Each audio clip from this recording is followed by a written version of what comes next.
saya sangat bersyukur atas segala rahmat yang sudah diberikan, dan saya juga sekali lagi mengucapkan terima kasih yang sebesar-besarnya atas kepercayaannya dan atas kehormatannya kepada... Banyak yang bilang bahwa Raffi Ahmad itu cuma hoki dengan modal nama besar.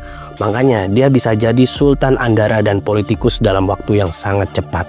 Tapi apakah semua itu benar? Nah, kita bedah pelan-pelan gimana cara dia bangun dinasti barunya.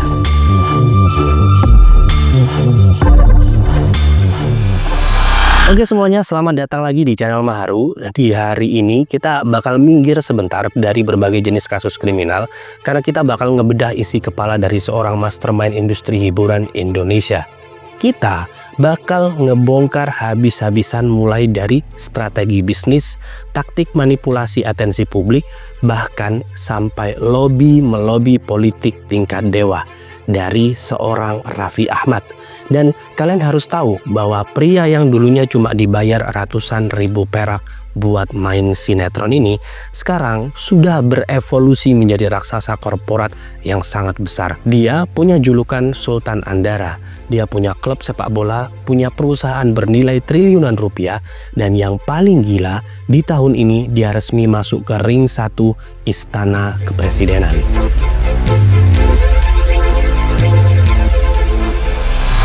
Jadi di bagian ini kalian perlu tahu tentang sebuah hukum alam yang ada di dalam industri hiburan kita.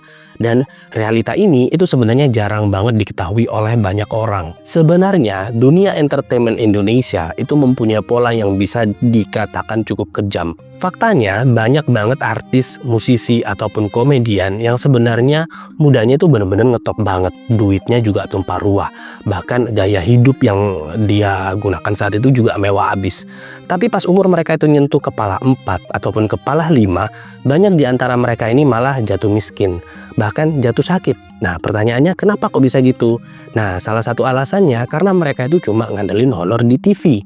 Tapi nggak ngerti gimana cara muterin uangnya yang ujung-ujungnya cuma jadi budak industri. Dan terus apa hubungannya dengan seorang Raffi Ahmad? Nah Raffi Ahmad itu bener-bener sadar banget Bray terkait pola seperti ini. Dan dia nggak mau berakhir jadi artis tua yang dilupain gitu aja.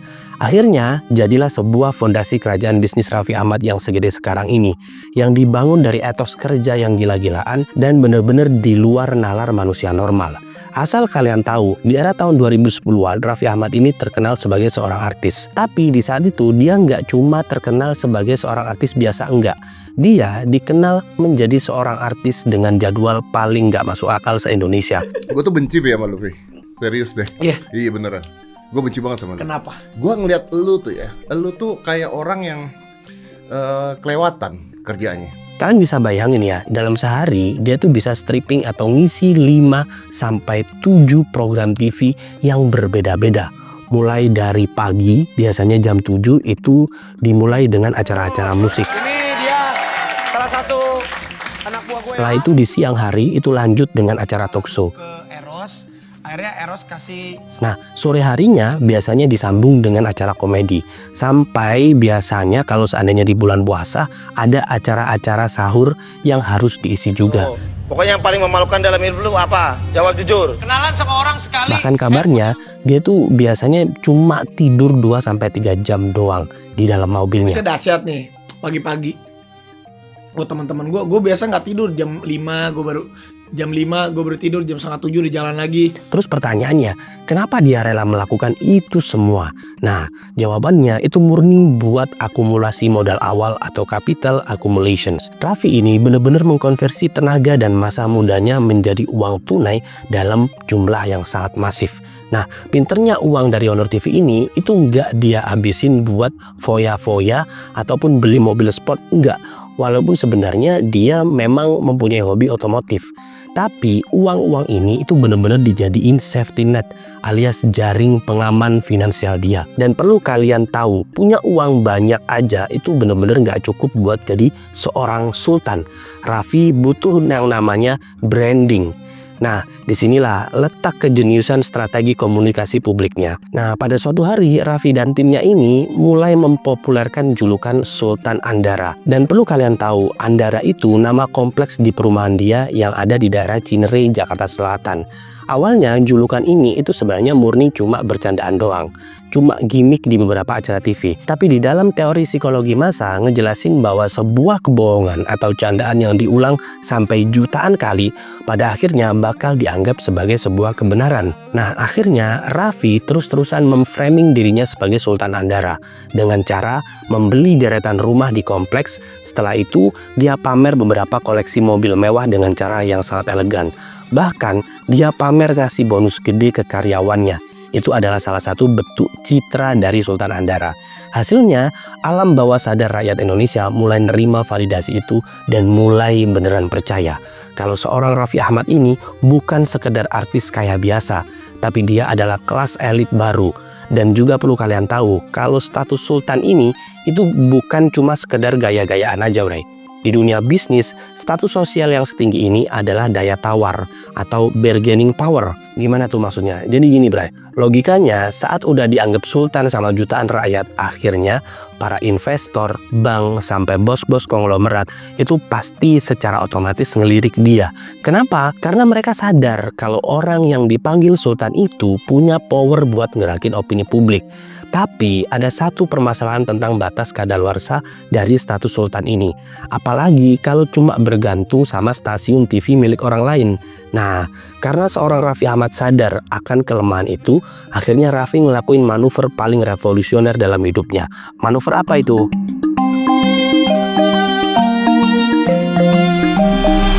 Di era digital sekarang, sebenarnya mata uang yang paling berharga itu bukan lagi emas ataupun minyak bumi. Bukan, Bray.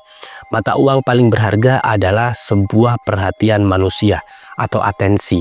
Oleh karena itu, ada pepatah yang bilang bahwa siapa yang bisa menahan mata publik buat terus ngelihat ke arah dia, dialah yang bakal menguasai sebuah perekonomian. Dalam konsep ini, Raffi Ahmad benar-benar sangat paham dan dia sadar selama dia kerja di stasiun TV nasional, perhatian publik itu sebenarnya menguntungkan si pemilik stasiun TV, bukan dirinya secara penuh. Dia nggak lebih dari seseorang yang dibayar pakai honor flat setiap bulannya. Oleh karena itu, di tahun 2015, Raffi Ahmad bersama istrinya Nagita Slavina ini mendirikan yang namanya Rans Entertainment. Awalnya Rans Entertainment ini sangat sederhana, berawal dari garasi rumah dan cuma ngandelin beberapa karyawan aja. Setelah itu, konten yang dibuat itu cuma vlog kehidupan sehari-hari keluarga mereka di YouTube. Mulai dari Rafathar lahir, jalan-jalan ke luar negeri, sampai konten mukbang di rumah. Nah, tapi faktanya strategi ini ternyata meledak luar biasa. Kenapa? Karena masyarakat Indonesia itu punya kebiasaan kepo atau rasa ingin tahu yang sangat tinggi terhadap kehidupan pribadi seorang artis. Nah, akhirnya karena grafik peminatnya sangat tinggi, Rans ngasih akses eksklusif ke dapur mereka, ke kamar tidur mereka, ke ruang tamu mereka, yang hasilnya publik merasa punya ikatan emosional dan merasa dekat dengan keluarga Raffi. Setelah itu nggak menunggu waktu lama, akhirnya ledakan penonton di channel YouTube Rans ini ngasilin putaran uang iklan dan sponsorship yang bener-bener gila-gilaan. Dan karena perusahaannya ini milik sendiri, jadi 100% margin keuntungannya murni masuk ke Rans. Nggak ada lagi tuh ceritanya dipotong sama bos stasiun TV. Setelah itu, dari titik inilah Rans mulai merubah wujud. Dari yang awalnya cuma sekedar channel YouTube, sekarang menjadi sebuah raksasa korporasi media. Yang akhirnya Raffi mulai ngelakuin ekspansi bisnis besar-besaran dengan cara yang cukup gila-gilaan, tapi tetap terukur. Akhirnya Rans bikin studio animasi buat nargetin penonton anak-anak.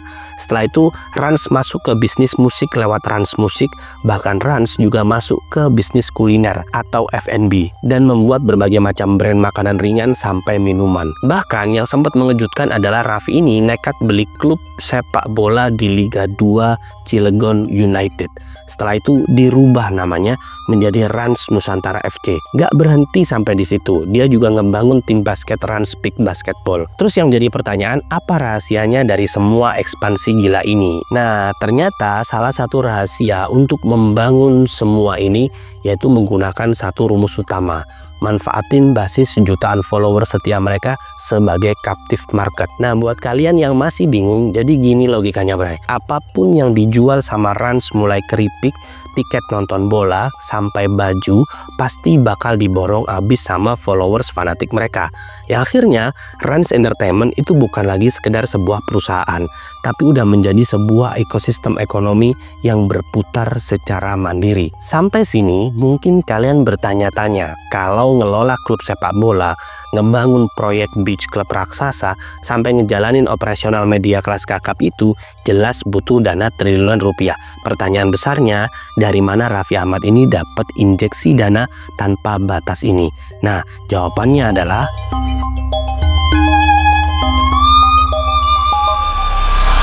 sekarang kita masuk ke rahasia dapur ekspansi Rans Entertainment. Jadi, ada satu fakta penting yang harus kalian tahu, bahwa sehebat-hebatnya seorang Raffi Ahmad cari duit dari endorse sama YouTube, dia itu sebenarnya bukanlah eksekutor bisnis utama. Karena kekuatan utama Raffi Ahmad itu ada di public relation alias humas. Setelah itu di marketing dan di networking atau jaringan.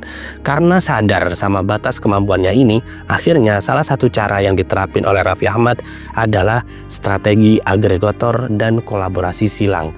Pertanyaannya, dengan cara gimana? Jadi, dia menggandeng pengusaha-pengusaha kelas kakap, bahkan para taipan gede yang ada di negeri ini, dengan menawarkan sebuah simbiosis mutualisme atau hubungan saling menguntungkan. Nah, pertanyaannya kok bisa? Jadi logikanya gini, Bray. Para taipan ini itu punya duit triliunan rupiah. Mereka punya pabrik, mereka punya tanah, punya sistem operasional bisnis yang benar-benar udah canggih, mulai dari prosedur sampai SOP-nya. Tapi mereka nggak punya panggung, mereka nggak punya akses buat menyentuh sisi emosional jutaan rakyat Indonesia. Nah, di sisi lain, Raffi Ahmad itu punya puluhan juta followers Instagram sama YouTube. Setelah itu Raffi Ahmad punya panggungnya, punya masanya, dan dapat sorotan media tiap detik. Tapi Raffi butuh model raksasa, sama butuh sistem operasional yang rapi. Akhirnya dari situlah terjadi perkawinan bisnis yang benar-benar sempurna. Salah satu contohnya adalah ketika Raffi menggandeng Rudy Salim, seorang bos showroom mobil mewah, Prestige Motorcars. Nah, bareng Rudy ini, Raffi itu ngebangun Rans Nusantara FC, sama ngebangun proyek hiburan kelas atas. Pembagian tugasnya bener-bener jelas. Rudy Salim jadi otak bisnis plus ngurusin legalitas. Nah, Raffi Ahmad itu ngurusin hype-nya sama urusan marketingnya. Puncaknya pas Rans Entertainment dapat suntikan dana raksasa dari MTech Group, salah satu konglomerasi media dan teknologi terbesar di Indonesia. Dan perlu kalian tahu, masuknya MTech ke Rans Entertainment langsung membuat valuasi perusahaannya Raffi Ahmad meroket gila-gilaan, bahkan ditaksir menyentuh angka triliunan rupiah. Tapi Raffi Ahmad nggak cuma menggunakan simbiosis mutualisme, melainkan juga menerapkan ilmu yang namanya leverage. Artinya dia pakai modal orang lain sama pakai operasional orang lain murni buat ngebesarin brandnya sendiri. Dan karena branding Sultan Andara, bos-bos konglomerat ini juga nggak ngerasa risih sama orangnya. Dan perlu kalian tahu, menjadi seorang Sultan Andara adalah salah satu strategi tingkat tinggi. Raffi Ahmad tidak mengisolasi dirinya buat menjadi pesaing para taipan. Nggak gitu, Bray. Dia justru memposisikan dirinya sebagai kunci buat para taipan ini biar bisa masuk nguras dompet konsumen. Nah, dengan kekayaan yang udah nembus angka triliunan plus statusnya sebagai Sultan Andara, insting ekspansi Raffi ini pelan-pelan udah mulai menyentuh area paling panas di negara ini. Sebuah area di mana popularitas bisa diukur dengan kebijakan negara. Dan selamat datang di panggung politik Indonesia untuk Raffi Ahmad.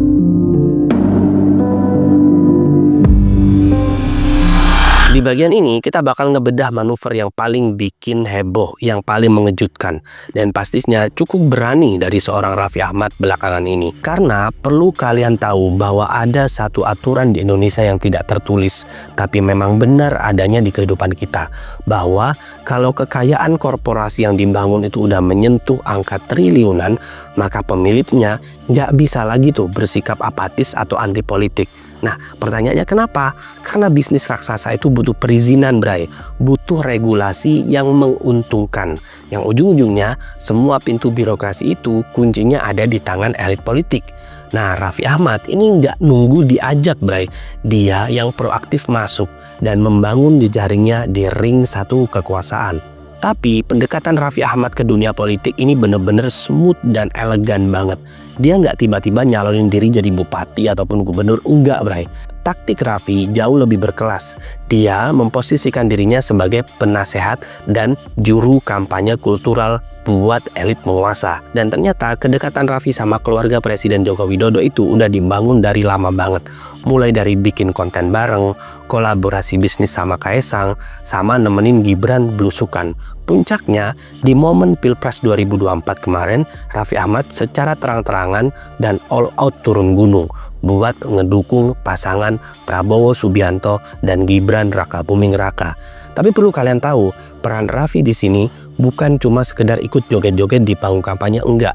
Peran dia sebenarnya cukup strategis. Gimana caranya? Jadi tim kampanye Prabowo ini benar-benar sadar kalau mereka butuh merubah citra Prabowo dari sosok jenderal militer yang kaku dan keras menjadi sosok yang ramah dan bisa diterima sama anak muda ataupun Gen Z. Nah, disinilah mesin atensi ekonomi milik Raffi benar-benar bekerja secara maksimal. Akhirnya, Rans Entertainment mengerahkan seluruh jaringan influencernya. Mulai dari Raffi ngajak ngobrol Pak Prabowo santai di YouTube, setelah itu ngajak makan siang, dan terus-terusan nyorot sisi humanis sang jenderal. Intinya, Raffi ini benar-benar merubah followersnya biar bersimpati ke Presiden Prabowo terpilih saat ini. Dan secara politik atau endorsement kultural kayak gini, dampaknya jauh lebih mematikan daripada ribuan baliho kampanye yang ada di pinggir jalan. Dan perlu kalian ingat bahwa di dunia politik nggak ada keringat yang nggak dibayar mahal, bray. Karena politik itu murni soal transaksi kepentingan. Akhirnya setelah pasangan Prabowo Gibran menang mutlak dan resmi dilantik jadi presiden di Oktober 2024, hadiah politik buat Raffi Ahmad akhirnya cair, bray. Dan nggak tanggung-tanggung, Raffi ini diundang langsung ke Istana Negara.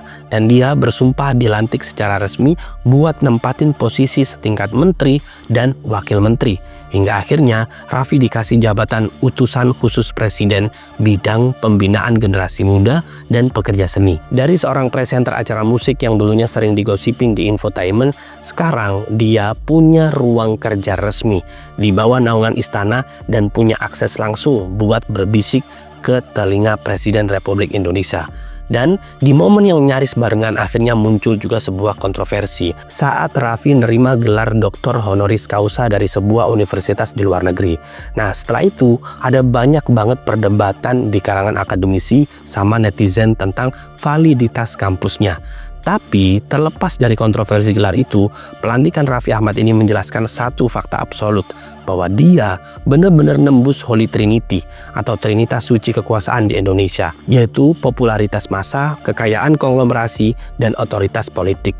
Raffi Ahmad ini benar-benar ngebuktiin kalau batas antara panggung hiburan dan meja diraksi sama-sama podium negara, dan itu benar-benar bisa ditembus. Tapi pertanyaannya sekarang, apa konsekuensinya dari model kesuksesan kayak gini buat generasi muda yang memandang dia sebagai seorang idola?